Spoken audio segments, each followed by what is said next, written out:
Welcome back to another episode of Rock Boys Football. Dill, we've been college football fans our whole lives, have followed the sport pretty closely. I cannot remember a year where you've seen as many quarterback battles heading into spring practice as we see heading into 2025. And the fascinating part about it is it's not just quarterback battles for mediocre teams. Every team that we're going to be talking about over the next 20 minutes are, in some instances, legitimate national championship contenders. I wouldn't be surprised that if one of these teams that we talk about, win the national championship in 8 months, and they got quarterback battles, all of them going into spring practice. Want to call our shot in terms of who's winning these quarterback battles going into 2025, kind of talk about what it means for each particular program. Before we get into it, as always, just want to say thank you to you guys. And I think more importantly, let it fly in the comment section. One of the more fascinating parts about quarterback battles is every single college football fan has their guy. Now, you're going to root for whoever wins that quarterback one job heading into 2025, but y'all got your guy. Let it fly in the comment section. Appreciate you guys. If y'all do enjoy the content, consider subscribing to the channel. Dill, this might be a little bit of Michigan bias coming out of me early here. But if you were to ask me what's the most impactful quarterback battle to monitor going into 2025, I believe it's up in Ann Arbor. Why is that? You look at Michigan in 2024, probably the worst Power 4 quarterback play that we saw across the whole entire country. Still beat Ohio State, beat Alabama in the bowl game, really was a solid football team in the month of November with some miserable quarterback play. You have five-star quarterback Bryce Underwood going to battle with Mikey Keendale. I'll give you the T-box here. Call your shot. Who's winning that quarterback one spot heading into 2025? And it's certainly fair to kind of say this might be the most important battle because I think the variance is huge. And I think almost all Michigan fans want to see Bryce Underwood. I want to see Bryce Underwood. Like, why wouldn't you? But I think Mikey Keene takes you probably, I'd be an 8 to 9 win team if I had to guess from Michigan. Bryce Underwood at least gives you the chance to be an 11 or 10, 11, 12 win team. So that to me, I'm with you. Again, there's a lot of other questions on Michigan's roster on offense. Like, are skill positions good enough to be a really good offense? But yeah, Bryce Underwood, if he is as advertised, and that certainly what I think most Michigan fans are going to choose to believe, that's certainly what I choose to believe. Yeah, Michigan's got a chance to be really, really good then. You said something that I think is really important. There's a lot of quarterback battles. You look at the one up in Eugene. You look at the one in Columbus. Teams like Ohio State and Oregon that have this juggernaut offense around the quarterback spot. It's a little bit different in Michigan because you look at the quarterback position and you kind of saying, hey, we need the quarterback to be the engine of the offense. Whoever wins the quarterback one job at Ohio State is probably not going to be the engine of the offense. The engine of the offense is a guy like Jeremiah Smith, a guy like Carnell Tate. The engine of the Michigan offense is going to be the run game, with guys like Justice Haynes and Jordan Marshall, but it's also going to be from the quarterback spot because we all have question marks about how good our pass catchers are. Here's the thing that I think nobody's talking about. The Michigan fans who've been rocking with the boys know this. Bryce Underwood and what he can do with his legs as an athlete really does intrigue me. And then you look at across the college football landscape over the last decade and say, all right, show me the quarterbacks that have had a lot of success as true freshmen. The list ain't all that long. But when you do look at the list, it's all quarterbacks that have plus athletic attributes as runners of the football. I would be very surprised if we didn't see Bryce Underwood, if he does win the job, get involved in the run game. That's what Sherrone Moore wants to do. He wants to run the football. All right, what quarterback gives you the best ability to run the football? There's no question mark. It's Bryce Underwood. This is a big one. And if you get plus quarterback play from Bryce Underwood as a true freshman, this Michigan team is going to be really good. Number two, Dale, and this is an intriguing one because I don't even know if there's a leader in the clubhouse. You got a three-way battle with this Notre Dame offense. CJ Carr, Stephen Jelly, Kenny Minchie. I will give you the T-box first. Who do you have winning this job here? I would lean CJ Carr, and this to me, I think you could have thrown this up as the most impactful quarterback battle because I look at what this Notre Dame offense can be, and I think for a good chunk of Marcus Freeman's tenure, we've kind of been like, oh, that defense is kind of carrying their weight. The offense has held them back a little bit. That was probably the case to an extent last year, just with their lack of ability to really stretch the field much with their passing attack. I think they got all the pieces around the quarterback where if they get really good quarterback play, this Notre Dame team, you could make a really good argument that they're the best team in the country because you look at how good those running backs are. I think the portal additions and the young wide receivers really, They really good. crushed it, Dill. This wide receiver for the first time, I feel like in a long time for Notre Dame. I'm looking at these pass catchers and saying they're going to be one of the better units Like on this Jaden Notre Dame. Grayhoff, the way he was playing. Will Pauling, I think, is an elite wide receiver, slot wide receiver. Malachi Field's exciting, and then the other young guys that, with the offensive line, if they get really good play, and I think if I'm Notre Dame, I want that. I want CJ Carr. Kenny Minchie, I wouldn't sleep on necessarily because he can move, and Mike Denbrock's always kind of used quarterbacks who can move a little bit. But I'd probably prefer one of those two over Steve Angeli because I just don't know that he'll be the type of quarterback, even with those guys around him, to really have an elite. So the counter argument is if you feel good enough about what's around the quarterback, maybe you just go with the steady hand, which is probably Steve Angeli. He's the most. They're not Ohio State's wide receivers. I don't want to put them in that category yet. I think they're getting better. I think their offensive line and running backs probably the best in the country. But yep, you're going to have a good run game. I think CJ Carr is probably the best blend because he can be an athlete. He has extremely good arm talent, at least from what we saw coming out of high school. Really pretty release. I'm probably with you. I do think that CJ Carr, from a pure passing standpoint, what he can do with his arm, opening up the offense, I do think he probably gives Notre Dame the highest ceiling on offense in 2025. Number 3, and another really interesting one, Dill, because Dan Lanning came out and said, this is going to be a battle.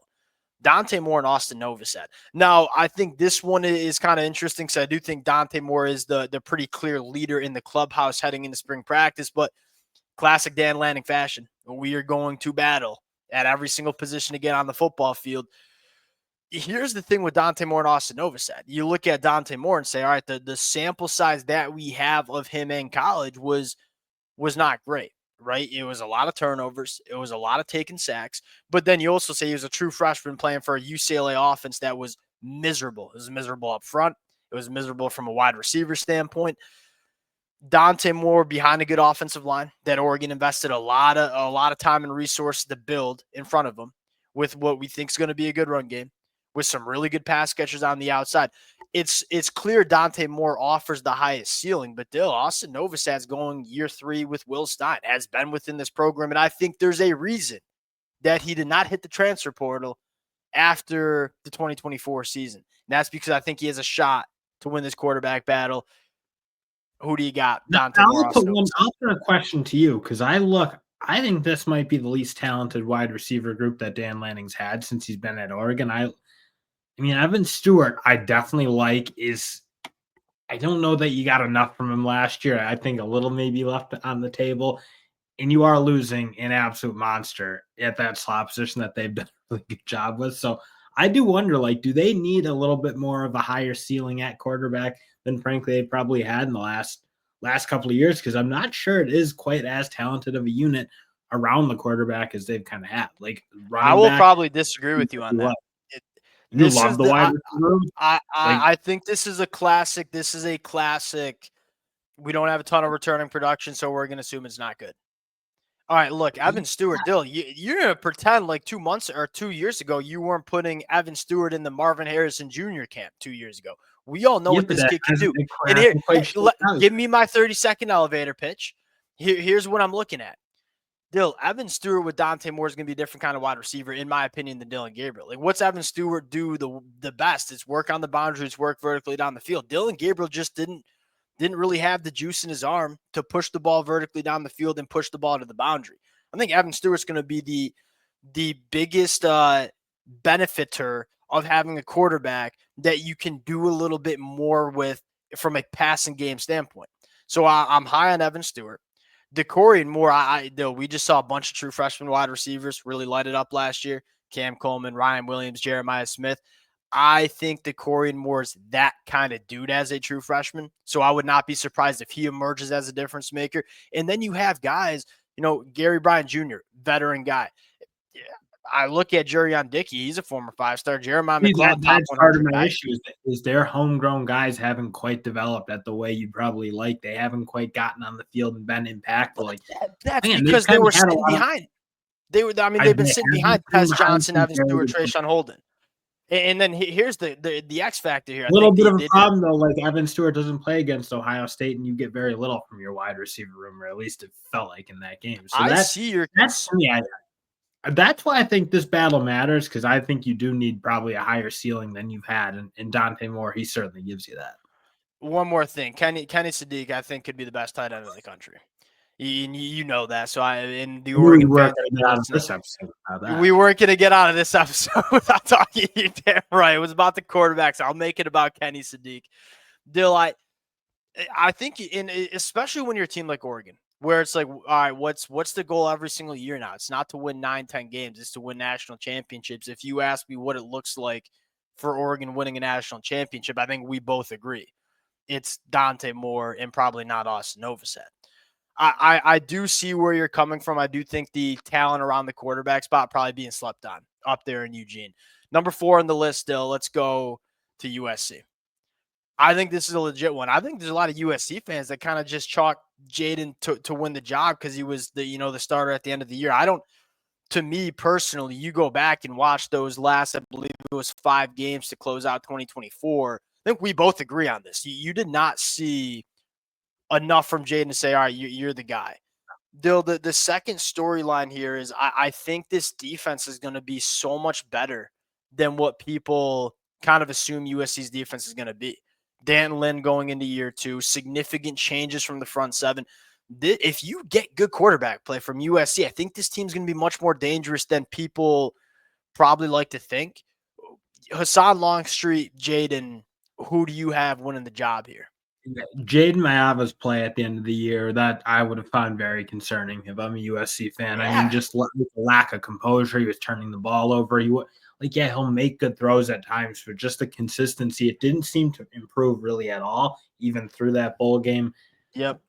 I'd be kind of surprised if Husan doesn't play. It didn't feel good enough to me from Jaden Mayava. But though, here's the thing here is this kid's super talented, Jaden, right? You know it. And Lincoln Riley now gets a full off season. Now he has some starting experience in the Lincoln Riley offense. Now, he had a full season last year. You didn't see enough growth from his time. But he was also a young cat, year 3, his second year. I mean, I don't think it's crazy. So are you saying it's crazy to think he takes a step in this offseason? Because I don't think that's crazy. And I don't think it's crazy to say he takes a step, but it's need to be a big step, because last year there wasn't a whole big step that I would have thought. I think the job's open. I think Husan's got a really good shot to play, and I look at USC. I don't necessarily think they're a championship roster right now, but if I'm USC and what they have building on the momentum with the recruiting and what Chad Bowden's brought in and some of these offseason moves, I think you want to have a good 8-9 win season. That's kind of what I think the target should be, and I do wonder if Jaden Mayava can get, because he was losing them games at times, it felt like last year, like just outright. I probably disagree. I'm probably, and look, I don't think I'm like the highest on Jaden across the country, but I'm not as low on him as you are. And if there's one thing that I think we've all learned, it's not to count out Lincoln Riley developing quarterbacks. You're in a good spot. I think you have a really talented kid with Jaden. You have a 5-star true freshman coming in Husan Longstreet. You have a former 5-star in Sam Heward, who I don't think is going to start, but he's a former 5-star that we know can sling it too. I think what's most intriguing here is I don't have an early edge, because it's just I think both can win. I'd say it's almost probably like 50-50 right now. I don't have a great edge either. I'm just saying I don't look at Jaden Mayava as having a huge leg up. I guess what I'm saying, this is how we'll finish this conversation off, is this: if they do get good quarterback play, and they look to run the football a little bit more, which was a massive asset for USC at the end of the year. They can run the football. You got 2 difference makers at wide receiver, Mekhi Lemon and Jacoby Lane, who I think are 2 of the most underrated wide receivers in the country, with a defense that no doubt is going to get better going into 2025.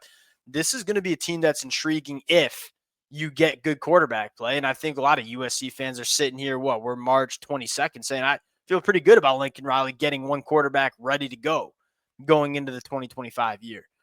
Number 4 on the layer, number 5, we're out to 5 now, Georgia. This is probably the one that concerns Georgia fans, right? Because I don't think there's a ton of confidence with Coach Bobo running this offense. Gunnar Stockton sounds to be in the lead. My question to this is Gunnar Stockton the quarterback that can elevate this offense to national championship level with what's around him? 3 years ago with what Georgia could do running the football and having a guy like Brock Bowers and Ladd, it's like, all right, we don't need a quarterback that's elite to go up and score a lot of points. Going into 2025, Dill, from what we saw from the offensive line last year and their struggles to run the football, I feel like you're going to need good quarterback play if you want to be a national championship caliber team. And I don't know if you have that good quarterback play on this roster heading into spring practice and fall camp. And that is the fundamental concern because it never really felt like it mattered. You're right. Like, did Georgia ever need elite quarterback play? No, they could win with good quarterback play, but they were just so much better around everywhere else. It Yes. doesn't feel that way. I do kind of think their wide receiver position might be in a better shape than it's been in a long time, I especially if agree. Colby Young is back and kind of rolling. Like, Yep. you look, I think some of the buzz you hear from the freshmen, what Nitro Tuggle, assuming he can work whatever he's working out, like, this team, again, I think the wideouts might be as good as we've seen in a really long time for Georgia with Noah Thomas and Zachary Britt. That's what you're hoping for. Like that's the biggest storyline. And I think I don't know if a lot of Georgia fans are going to disagree with this. You look at the quarterback play and say, I don't think either of these quarterbacks are going to be better than what we saw from Carson Beck, especially in 2023. Now, maybe in 2024, and Gunnar Stockton, you can do a couple different things with him from like get him outside the pocket, throw off platform. That really wasn't Carson Beck's game. I think you're right. Dill, to me, the bigger storyline for Georgia is not necessarily who the quarterback's going to be. It's are we good enough around the quarterback to get back to what we want to do on the offensive side Yeah, of the but I football? also think they're going to need more high-end quarterback play if that's going to work because I don't really see this offensive line being what we've seen in the past, at least right I now. agree. Unless Daniel Calhoun or Michael Winnie, one of those guys, like takes a much bigger step, and Monroe Freeling and Ernest Green kind of figure it out at the tackle spots, which could happen because those two are talented players. They just played poorly, it felt like last year. Yeah. I think you're going to need to be able to throw the ball a little bit better than we've seen from Georgia in at Yeah, least last it's year. either something's gonna have to break. You're gonna have to get good quarterback play. You're gonna have to surpass what my expectations are at the quarterback spot, or you're And I gonna guess have to I get back got to some questions about what Gunnar Stockton can do from just pure ripping it from the pocket. So that's probably yeah, where it starts. yeah. So it's either you Gunnar Stockton takes a step and becomes a quarterback that I think would surprise a lot of us and Georgia fans, or you hit on some of these offensive line guys that you've done a really nice job recruiting and you get back to running the football more consistently. I mean, that everybody wants to point at Carson Beck. And look, I know Carson Beck did not have a great year in 2024, but when Georgia's outside of the top 80 in yards per carry, that was the problem. It wasn't the quarterback.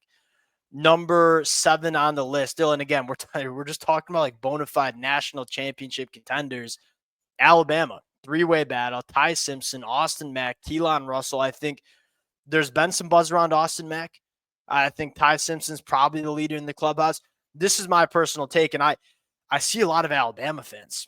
They all have their guy. I think it's primarily Ty Simpson from what I've seen in the comment section. There are a few Austin Mack fans. There are some Keelan Russell fans, and I'm kind of in the Keelan Russell camp. Here's my take on this, though. You feel good if you're Alabama, in my opinion. You got Yeah, Ryan you got Grubb and Kalen DeBoer. You hear your deal. If I were just tell you Alabama fans, like these are your options. It's a handpicked quarterback like Austin Mack, who is an early reclass guy who committed to Washington, came over with Kalen DeBoer and Ryan Grubb to Alabama. It's a 5-star quarterback who's going to be a true freshman in Keelan Russell, who I think is like, I mean, like he's pushing like Bryce Underwood territory for me in terms of the talent that this kid has. And then a 4th-year former 5-star, like you're in a good spot. Whoever wins this job, for me, if I'm an Alabama fan, I'm not necessarily hitching my wagon to one guy. It's just like, hey, whoever wins this job, you feel like is going to be a pretty dang good quarterback for Alabama in 2025. and they're going to have a lot of help at the wideout spot because Yeah. you could make a pretty good argument that that's a top 3 unit with what they're bringing at the wideout spot. So Yep. I'm kind of with you. I don't think the variance is huge. One thing I kind of comes to my mind a little bit is the athleticism and being able to move the pockets because I got some serious questions about the tackles, their tackle play, and especially the tackle depth. Like, you obviously wonder what that right tackle is going to look like. Yes. And aside from Caden Proctor, you don't really have anyone you totally trust, I don't think. So I do wonder if, like, Austin Mack's one limitation is probably the athleticism. You look Yep. at Ty Simpson, Keelan Russell, both athletic, both can throw outside the pocket.